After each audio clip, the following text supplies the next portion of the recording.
said, I teach here at USC. I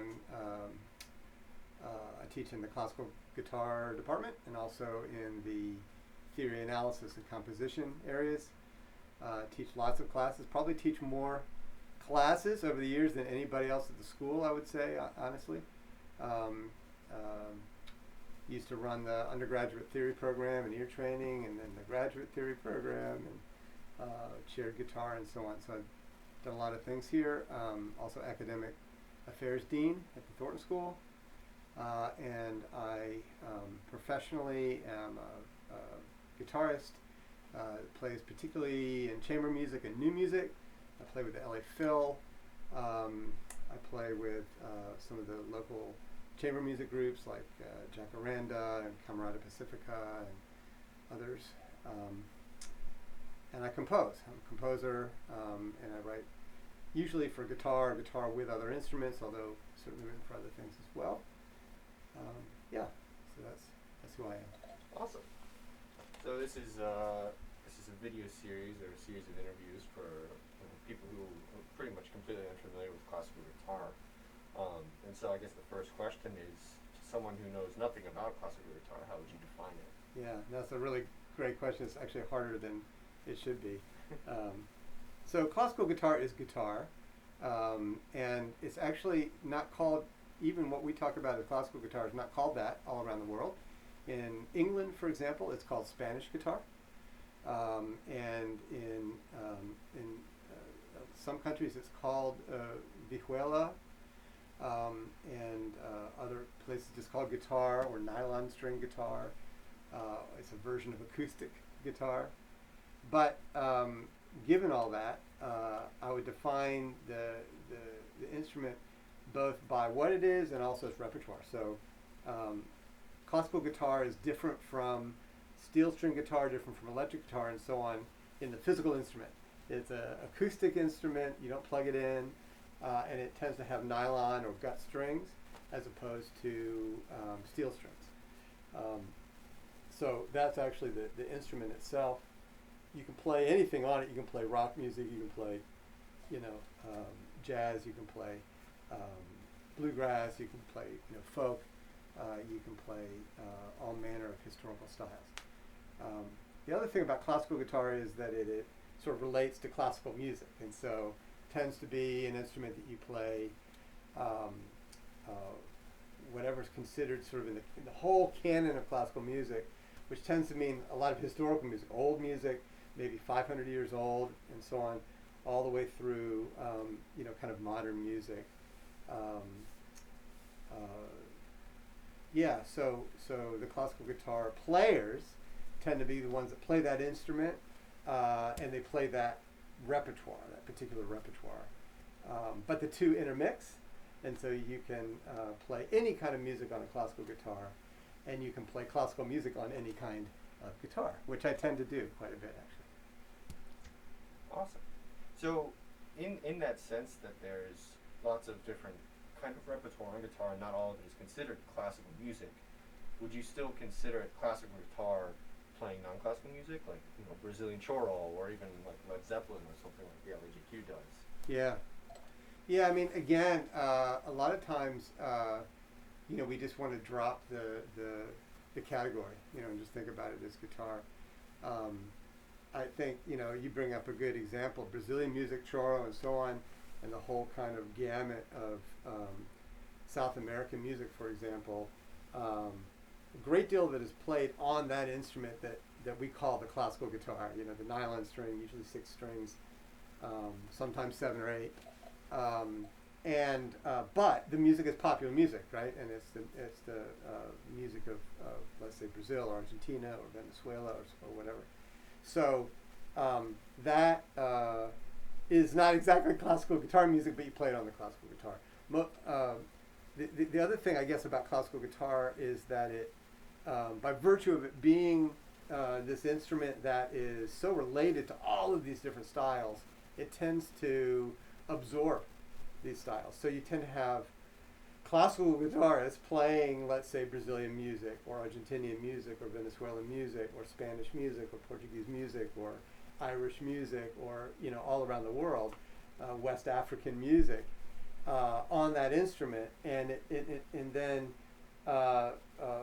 people write, performers and composers write more music that's sort of related to it, and so it becomes like more amalgamated than a lot of instruments. Sort of very naturally turns out that way. Yeah.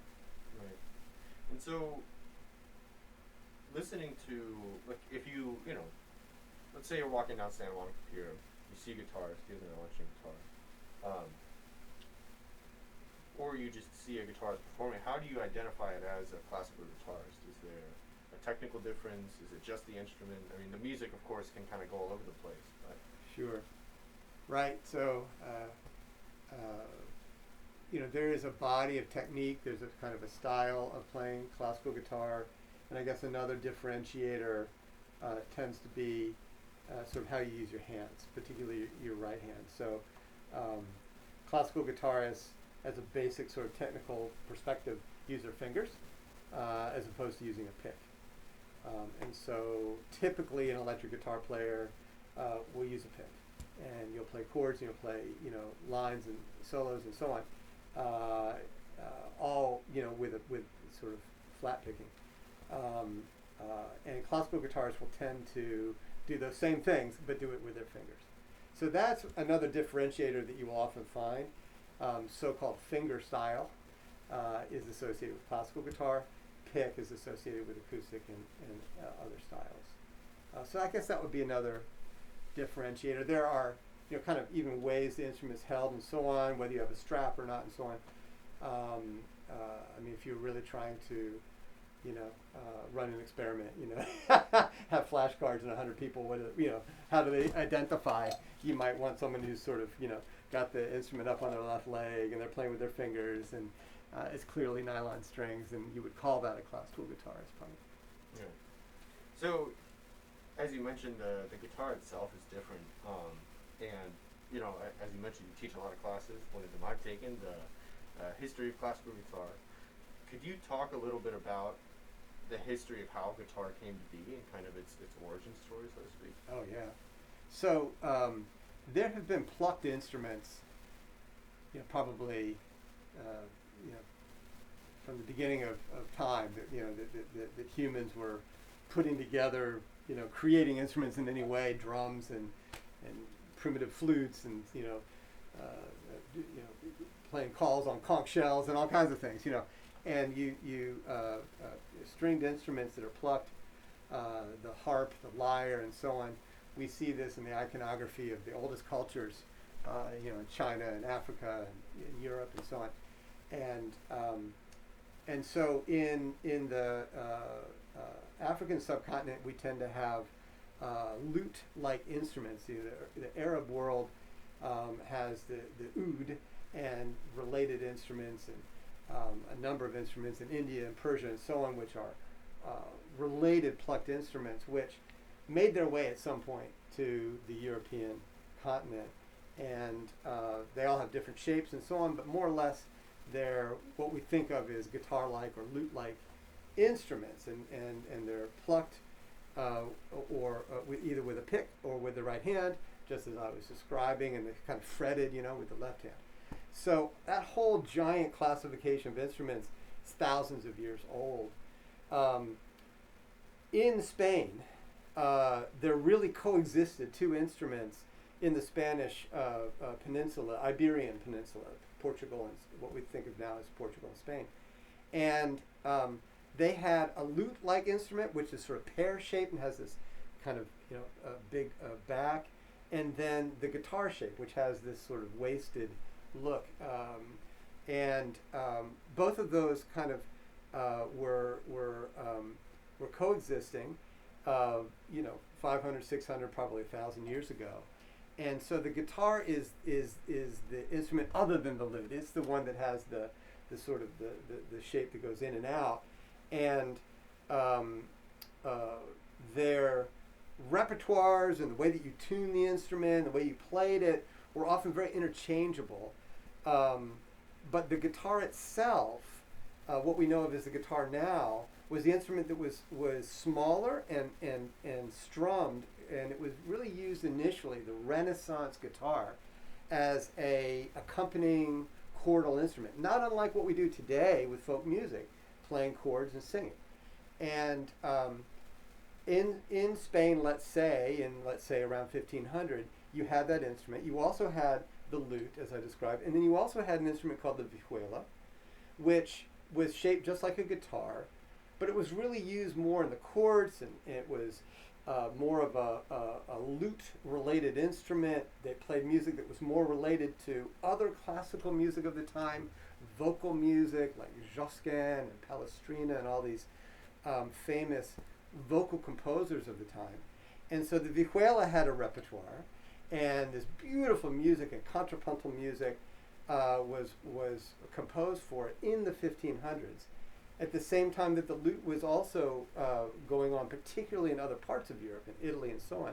And then the Renaissance guitar was also strumming away.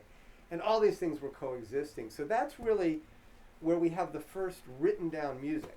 Music was published, and manuscripts were preserved, and instrumental music was written down in notation, really starting around that time, starting around the late 15th century and the early 16th century. And so from that point to now, we have this evolution of these instruments, and the heritage of today's classical guitar is those three instruments I described: the lute, the Renaissance lute, the Renaissance guitar, and the vihuela. And then everything that came forward, and just briefly, in the Baroque time, in the 1600s and the early 1700s, there was another version of the guitar, the Baroque guitar, which was very popular, so much so that King Louis XIV played the instrument. Many kings and queens played it. The famous Baroque guitarists were very elevated in the court. They had great access to everything that was going on. And the instrument was beautiful and very unique. And the Baroque guitar is sort of halfway between Renaissance guitar and modern guitar. It had 5 strings, and each string was doubled, and sometimes an octave, so it would have this very resonant sound. There was still a great deal of strumming, like we associate with the old 4-string Renaissance guitar, but it also had all of this intricate contrapuntal and melodic work, and it was all mixed together. It had the most arcane kind of notation, this kind of alphabeto mixed with strumming patterns, mixed with improvisation. It was really an exotic instrument that was very versatile, and not only playing solo, but also working with opera and, as continuo and all kinds of music at the time, courtly music and so on. Very important sort of, just an important instrument of the time. And at the same time, the lute had also evolved, and the lute had become a bigger instrument. It might have 13 or 14 even courses in some cases toward the end of the 17th and the early 18th century. Great composers from Monteverdi through Bach wrote for this instrument in one way or another. Very often, again, in this sort of continuo section, in sort of the rhythm section of their orchestras, they had these lutes, these giant fiorbos they were called, arch lutes, and other kinds of Baroque lutes. And they were intrinsic to the sound in European courts and European music in general for about 200 years. And out of all that, they continued to have solo instruments, or solo repertoire, I should say. And so great composers wrote for the lute, including J.S. Bach, toward the end of the Baroque era. And then after that, in the late 1700s, the instrument evolved essentially into the 6-string instrument that we know today. And there was this great flowering at the time of Beethoven in Vienna and Paris and other important cities around Europe, where the modern guitar, the 6-string guitar, was very popular. It had magazines devoted to it. It had all these concerts. Beethoven was friends with this famous guitarist Giuliani and so on. And there were many, many concerts and kind of cultures of guitar. It was really the first golden era of the guitar. And then it sort of like continued in through the 19th century into becoming very much associated with Spanish music and kind of returning more to its roots, melding to a certain extent with the sort of evolving style of flamenco guitar, which is another huge, style that's kind of related to classical guitar. And then by the time you got to the beginning of the 20th century, really launching a new kind of modern era of classical guitar, used, played mostly as a solo instrument, but also in chamber music and so on. And this is still before you get to the era of electric guitar and so on. There were guitarists all over the U.S. There were guitarists all over every part of the world, playing lots of different styles of music. Back to the sort of our initial point, but more or less the instrument that we associate even today. If you go to go to a music store and buy a guitar, buy a classical guitar, it would be not unlike what you would have seen 150 years ago. That's thumbnail amazing, sketch. amazing history. Yeah. Just a quick And look. the electric guitar that we know today and all the variants of it, hollow bodies, even steel string acoustics, those are all born from this old, like what we consider classical guitar or gut guitar, Renaissance guitar, and from the lute, right? That's right. Kind of descendants of it or variations of it, which is something. I don't know. The classical guitar in our modern, in the classical world too, in terms of performance, is still relatively new. Programs in colleges are new. Being a classical guitarist is kind of a relatively new idea, correct? Right. That's another really good point. So, guitar, not unlike mandolin or some of these other instruments, kind of have this life of their own. And it's funny you mention electric guitar because in a way, you could sort of think of the story of the guitar in some ways as being in relationship to groups, in relationship to orchestras or bands or other kind of like collaborative chamber groups. You at different times you're winning or you're losing, depending a lot of times just on how loud you are.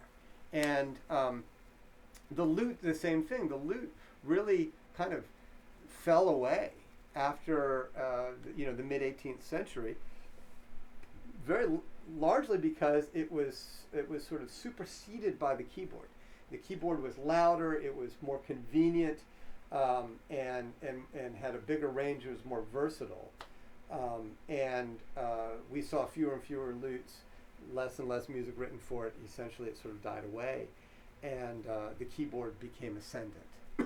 And really, the keyboard is the instrument of the 19th and 20th centuries, and the guitar reasserted itself in the middle of the 20th century, largely because of electric guitar. And again, the reason it was electric was because it needed to be heard, and so you had all kinds of bands and orchestras in the early 20s, 30s, and so on, that had guitar in them. I'm talking about early jazz, for example, and the guitar was sort of very much in the background. And then when those groups got more specialized, and we had this need for volume, basically, the guitar became electrified. And that allowed it suddenly to be completely relevant in any setting. And it became really an essential part of the rock quartet and trio, starting in the 50s, right to the present day, to the point that it became by far the most popular, the most prevalent instrument in the world. And that's what it is today. There's more guitars out there in the world than any other instrument. And so electric guitar was a sort of a natural evolution of the instrument, responding to the needs of the time, particularly being heard in ensemble. But before that, the guitar really wasn't part of the great 19th century classical music canon because it couldn't compete with the giant sounds of the orchestra the piano, the bowed strings, and so on. And so it kind of had a parallel, separate set of composers and performers and a life of its own that was largely divergent from the main track of music. Yeah, so because of that, it really didn't take hold in the what became the classical establishment in the 19th century. Whereas Louis XIV had a guitar teacher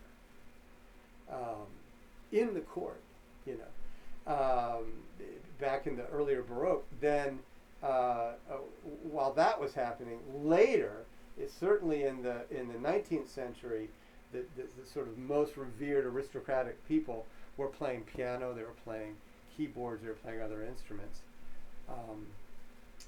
This has sort of been reversing now. And so the classical guitar and jazz guitar and other kinds of guitar have now been recognized in the academic world, let's say as of the 1960s, and accelerating really through the end of the 20th century into the 21st century because of this recognition. But because there's that gap of repertoire, it doesn't really belong to the essential group of instruments in that like magical time between really, I don't know, 1700 to 1900. So you mentioned, you know, because of the sound, that it was not really an orchestral instrument. You know, you don't see a section of guitarists. But, you know, of course you play with the LA Phil and do chamber music. So could you talk a little bit about your work with the LA Phil and how you fit into that? Is it as a soloist or? Yeah, yeah, sure, right. And so well, the guitar always had some kind of association with classical music, as did mandolin, in the 18th century, 19th century. So, for example, Mozart, maybe the most famous composer, along with Beethoven, I suppose, you know, in classical music. Mozart, in the 18th century, late 18th century, was famous for these operas, writing these operas. And in several of his operas, most notably Don Giovanni, he includes the mandolin. Not in the orchestra, as you point out, not a whole section of mandolins, but rather when he's depicting a certain kind of scene in the opera where actually Don Giovanni himself is serenading somebody in a window. Okay, he wants to use the mandolin or the guitar, in this case mandolin, because it's the kind of authentic instrument that would be used. And guitar and mandolin have been used in that way by major composers throughout history. So whether it's Mozart or Beethoven or Verdi or Puccini or, you know, all these composers, they will use those instruments. My experience then with LA Phil in particular is in that intersection. So these composers, when they do when the LA Phil or LA Opera, let's say, program one of these pieces, suddenly they need a guitarist or two or a couple of mandolin players, and that's the role that I tend to play. My very first experience playing with a professional orchestra was actually with the New World Symphony, conducted by Michael Tilson Thomas, famous, maybe the most famous living American conductor today,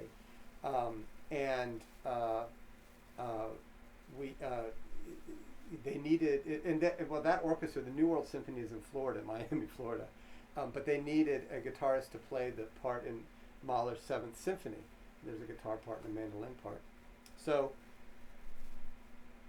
miraculously, I got called and had that first encounter with a professional orchestra, which was life-changing, but also really scary as a guitar player, not being sort of used to the culture of just how everybody works and how you listen and how you see and so on. And I have stories about that which I won't tell right now, but it's quite a learning experience and life-changing. So um, after that, I began to play in other kinds of orchestras and so on. And ironically, my first encounter with the LA Phil was as a soloist. um, the composer William Kraft was asked to write a concerto for orchestra and English horn, and he decided to write a piece that was a chamber concerto or a concerto grosso that had English horn with several other instruments, as it turned out, including guitar. And so I was asked to play that part, and so my very first encounter with LA Phil, this is before Disney Hall was built, this is back at Dorothy Chandler, was sitting in front, sitting next to a flutist and an English horn, and playing in front of thousands this new piece with Esa-Pekka Salonen, one of my real heroes, conducting. And that was classical guitar, but I was playing a piece that had been written, that was something like, 2003 or something. And since then, I've played with them a number of times, playing a lot of different kinds of instruments. I play, not only classical guitar, but also steel string acoustic guitar, mandolin. I played banjo. I've played electric guitar a lot. I've played, musical saw even as a double, along with, mandolin or guitar, and all manner of tunings. Over the years, played a number of pieces. The most that guitarists tend to interact, though, with the orchestra is with new music, modern music. So there was a composer who passed away this year named Louis Andriessen, Dutch composer, who wrote just a whole ream of epic works for orchestra that also usually included electric bass and electric guitar. He had this kind of idea of kind of combining, breaking down the walls between, rock and classical music and so on. And I've played a number of his works, with LA Phil, with Esa-Pekka Salonen. A couple right before the pandemic, I played the Mass by Leonard Bernstein, which is a sort of scandalous is the wrong word, but it's it's like a modernist mass, right? It's like a hippie mass kind of, and it has a rock band essentially inside the orchestra, and Gustavo Dudamel was conducting, and he decided, unlike the way that the piece was scored initially in the early 70s, to have the rock band kind of on the side and sort of against the orchestra. He put us right in the center, so I literally was right in front of the conductor and could I was close enough to turn his pages, and we were there, and it's a long piece, several hours, and completely integrated into what the orchestra is doing. You might be playing, in fact, I had a famous interaction with the principal trumpet, and we would trade notes back and forth and so on. And so that kind of opportunity often happens with electric guitar, but it's in the classical music realm. So you would call it classical music, but it's on an electric guitar. And so that's kind of the flip I think you were talking about before. These things have melded very naturally, which is wonderful, but kind of hard to explain. Right. Yeah, it's interesting also the idea that because guitar is quiet a lot of times, especially as a soloist, you have to have some kind of amplification in a big space. Are you normally amplified when you play with LA Phil? It's a good question. Obviously, when it's electric guitar, by definition, it's amplified. But with the classical guitar or mandolin, usually not. I also played, not too long ago, before the pandemic, a late Stravinsky piece, Agon, which is this incredible piece, which uses kind of like this Renaissance idea in this very modernist way, and it has this rather intense but very short mandolin part, where basically you're by yourself. You're with one or two other people, and so in the rehearsal, I'm sitting and playing, and actually Salonen had come back for this set, so he was there, and he said, I can't hear you as much as I want to. So we experimented with different places. I ended up standing up, had a strap, and I would stand up when I played, and that was enough to kind of project it. But I wasn't amplified. So normally with the classical guitar, we are not amplified. And the assumption is that the composer has sort of like worked that in. But when you're a soloist, as in a concerto, then these days we almost always amplify. And amplification has come so far. It's incredibly powerful and natural and sophisticated. But I will say another time that I played at Disney Hall was part of a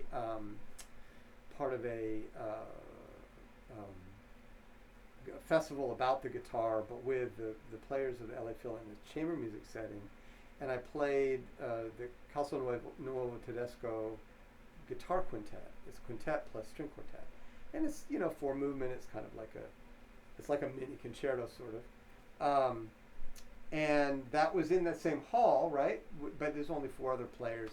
And we did that without amplification. So it really depends on the room and the place and so on. But strangely, same with the Mahler symphony, with giant symphony, horns everywhere, just players. I've never been amplified playing that piece.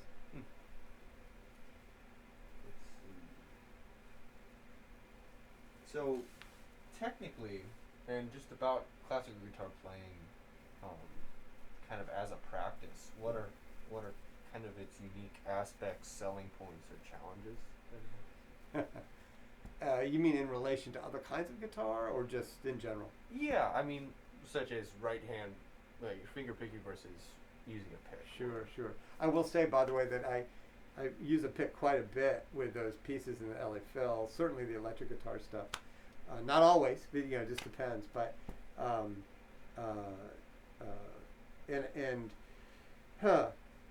even old music, historical, like hundreds of years ago. The mandolin was almost always a picked instrument, for example, and many of the early medieval lute was almost always played with a plectrum as well. So, plectrum playing has gone all the way back. It's not actually a modern invention, and it really just has to do with kind of the kind of music you're trying to play. So, if you're playing arpeggios, it's really convenient with your fingers. And it's a lot more work, when you move a pick around. But by contrast, if you're just playing a scale, that's pretty darn easy with a pick. It's really, convenient. And you can play pretty loud with a pick, and you can get all kinds of articulation. And so it really just depends on the music. But to your question about challenges, in so much as the classical guitar tends to be this finger-style instrument, yes, there's a real range and sophistication of development for the right hand. There's so many possibilities, like magic. If you're not used to hearing classical guitar and you hear a virtuoso play, and maybe they play a tremolo piece like Recuerdos de la Alhambra or something like that, it sounds like 7 instruments playing or something. It's amazing, all the intricate work, and that has to do largely with the development of the right hand. So that's a significant challenge.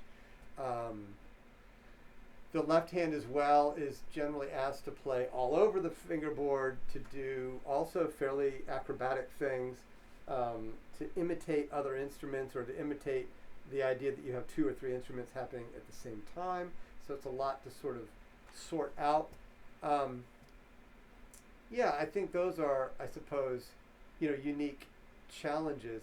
I don't think they're really, intrinsic to classical guitar so much. More they're sort of speaking to the issue of,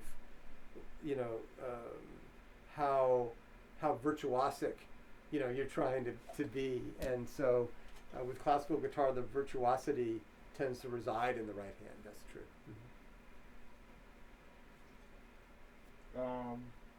So there's a lot of different people come into classical guitar, and also because it doesn't have this major precedent in the classical world. A lot of times people start later than 3 or 4, like violin, piano. But Do you think you can ever be too late to pick up classical guitar and start learning? No, definitely not. It's funny. Some of the instruments, let's say violin, uh, require a very sort of well-honed set of physical expectations. You're doing something with a bow, which is very delicate and sophisticated and hard to see exactly the difference between doing it well and doing it poorly. And similarly, the left hand is, the elbow is turned a certain way, and there's a lot of specialized physical work that is much easier done when you're quite young. The guitar does have some of that as well, but not nearly as much. I would say that to pick up the instrument, put it on your leg, and start strumming out some chords and start picking out some notes. You can really do that at any age. There's no real physical impediment of age. And honestly, unlike, let's say, all the brass and wind instruments, where there also is like a real specialization of your embouchure and the pressure and the muscles and so on to pull out notes. The guitar, you point at a fret, you play it, and you play that note, and there it comes. So it's almost as easy to kind of pluck out as, say, the piano, which might be the most direct instrument to learn at any age. Having said that, it's quite a wonderful thing when someone starts young and makes the instrument their own in what seemingly almost like a natural second language or first language even. And they're just swimming in the guitar in a way that someone who's starting older is sort of analyzing and observing and trying to indoctrinate themselves into. Nevertheless, some of the famous players have started later, and even becoming quite extraordinary professionals, starting in sort of college, which is, as you point out, kind of unheard of on many other instruments. So, yeah, that is absolutely the case. So speaking of personal history with the guitar, what was kind of your story starting, and did you start with classical and find it later? Yeah. So, my story is maybe a little different from a lot of people in that my entire family practically are musicians, mostly classical musicians. My mother, my father, my grandmother, my cousins, my uncle, my aunt, so on. And they all played different instruments. None of them played guitar. And so I sort of went through this period of trying everybody else's instrument and eventually finding my own. So I played piano. My mother's a pianist. And then found it difficult to practice because she was always teaching.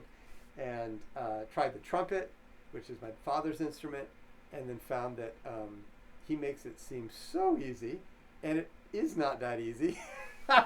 And I thought, well, that's tough. And so I needed to come up with an instrument that could be played in the house while there was a piano lesson going on downstairs and wouldn't interfere. So violin was out, a lot of things were out, and it turned out that guitar was perfect. And I started in 4th grade. I started when I was 8 or 9. And my first lessons were just at school, and we learned to sing and play chords. And to this day, as you well know, I think that that's a really smashing way to start the guitar. It's sort of very natural, very musical. You learn about rhythm, you learn about harmony. You build your left hand. You can start strumming and then finger picking and then playing notes, and it's sort of a natural evolution, in my view, to if you want to go to classical guitar. You can go any direction sort of from that. And I did that in 4th and 5th grade, and then I started taking classical guitar lessons, actually from a student of the very famous classical guitar pedagogue, this guy named Aaron Shearer, who lived in Maryland near where I lived sort of when I was growing up. So, yeah, that was my sort of humble beginnings, and I was able to practice and play and so on in the house while there's other music. It was sort of like having a music studio on our street. Yeah. So we're running a little short on time, but I guess one question I've been asking everyone, both out of curiosity and because I personally would like to know.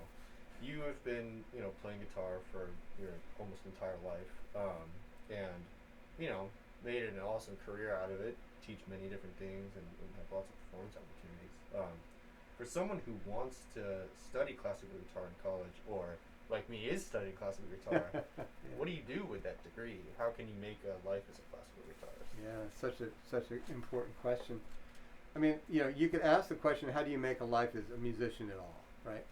And one of the things about being a musician in most areas of music is that there isn't a well-defined career path. So, if you are an architecture student and then you have a license and you get that license, or you're a law student and you get you pass the bar. There is a path there that's sort of fairly clear. It's not easy necessarily, but there's sort of a clear goal. And as a musician of any sort, I don't care whether you're a pop singer or a classical guitarist or a orchestral violinist, there's no particular single thing to do. We think of, or a pianist, let's say. And so guitarists, classical guitarists in particular, feel maybe a little bit out in the cold because they don't even have like an orchestra to sort of attach themselves to, or I don't know, any sort of institution. They're not trying to work their way up the ladder in opera or something like that. They're very actually much akin to a classical pianist, in that in terms of making money, it's very natural to at least have some component of your work be teaching. And as with piano, there are literally millions of people that want to learn guitar. And so teaching the guitar is almost always a foundational element of a career as a guitarist in music, particularly classical guitar. And the other element that has grown in the last, say, generation is teaching guitar in the public schools, teaching guitar as more of a classroom event, or at least a curricular part of pre-college work. And some of the work that I do with the Guitar Foundation of America is in trying to advocate for more and more of those kinds of guitar programs. We have, many really powerful, or several, let's say, really powerful guitar programs around the world which seed these kind of pre-college programs. And so I would say that, band, choir, and orchestra have been what we think of as school music for generations, certainly in the U.S. and really many places around the world. And I would like to add guitar to that. And we largely have. And there's places like, Las Vegas, or, Loudoun County, Virginia, or various areas in Florida and Arizona and so on that have giant guitar programs. Every school has guitar. They have much of the infrastructure that you associate with choir programs, with band programs, with wind ensemble, and so on. And this has the great effect of bringing in students that otherwise might not relate to these institutions, which tend to be very classically oriented, very European centric. The guitar is a much more sort of, I think, universal instrument with its appeal to all these different repertoires and so many different uses. It can be played in ensemble. It can be played solo. You can kind of mix and match. As I mentioned before, you can strum, play chords, accompany singing. Incredibly versatile, very inexpensive, and so on. So one of my dreams, is that that trajectory continues to go up, so that in the same way that if you're a trumpet player and you're going to music school and you're thinking about possible careers, one of them is to be a music director, to be a teacher at a high school or a middle school or whatever, that is the same possibility for guitarists. which it is today, smaller, but actually surprisingly growing. That is a career path. In terms of performing guitarists, it is very similar to the path that a pianist would take. That is, one has to, kind of create an artistic identity and make a name for yourself, find a niche, and kind of dedicate yourself to it. And usually that is part of a larger portfolio career, which can be, really amazing.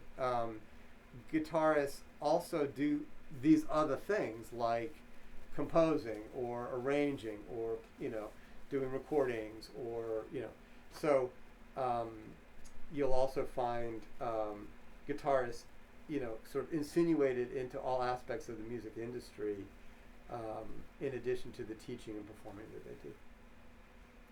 Man. Yeah, it's a interesting the idea of a portfolio career, and that almost being a necessity for modern people who want to study guitar. It's really interesting. I wish we had time also to talk about composition for guitar, since you're you compose a lot for classical guitar. But I think for now that'll probably wrap it up. That's wonderful. It's really great to talk to you. Yeah, thank you so much. It was really, really enlightening, even as somebody who's taken many of your classes. So yeah, thank you so much. Sure enough. All right. Great. Thank you.